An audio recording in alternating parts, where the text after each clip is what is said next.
Premier match de l'histoire en Ligue 2 au stade Francis Le Basser entre Laval et le Gazélec Ajaccio.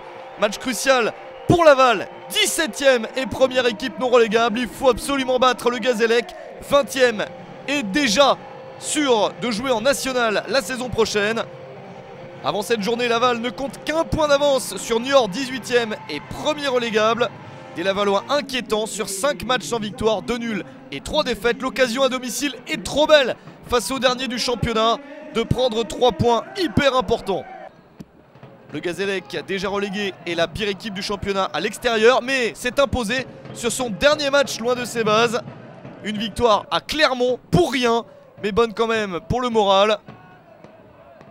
Des Lavallois qui ont du mal à se dégager, un petit peu crispés dans le début du match. Et ce sont les Corses qui se montrent les plus offensifs avec ce ballon dans la surface. Et un retour défensif in extremis pour empêcher le Gazélec d'ouvrir le score.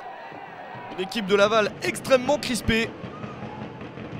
Un corner peut-être pour débloquer la situation avec cette reprise au fond des filets. Le but de Simon Fallette, monté de la défense à 5 minutes de la mi-temps. Deuxième but de la saison pour Fallette. Et Laval qui respire un petit peu mieux en menant 1-0. Une équipe de Laval privée d'Adeoti et Gimbert suspendus. Stozic et Badian sont blessés. Ce sont donc Vial et Do Marcolino qui mènent l'attaque. Une attaque de Laval qu'on n'a pas vue en première période. Et pourtant, les Tangos mènent 1-0 et sont en train de faire le résultat nécessaire. En face, Ajaccio est démobilisé, privé de Dufaux et Laifa suspendus.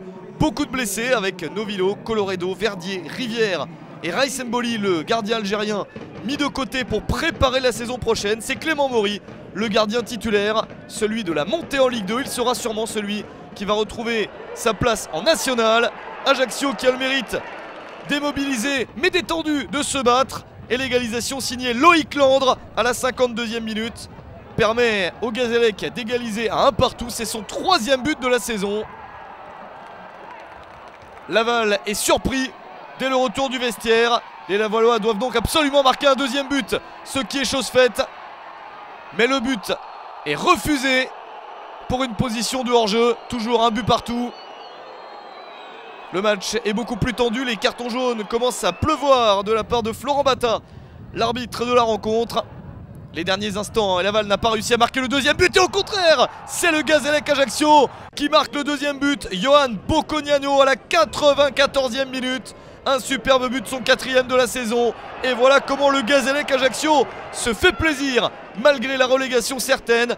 2e victoire consécutive à l'extérieur pour les Corses, 2-1 sur la pelouse de Laval. Ça ne change rien pour eux, mais ça change tout pour les Lavallois qui vont se faire très peur jusqu'au bout dans cette Ligue 2.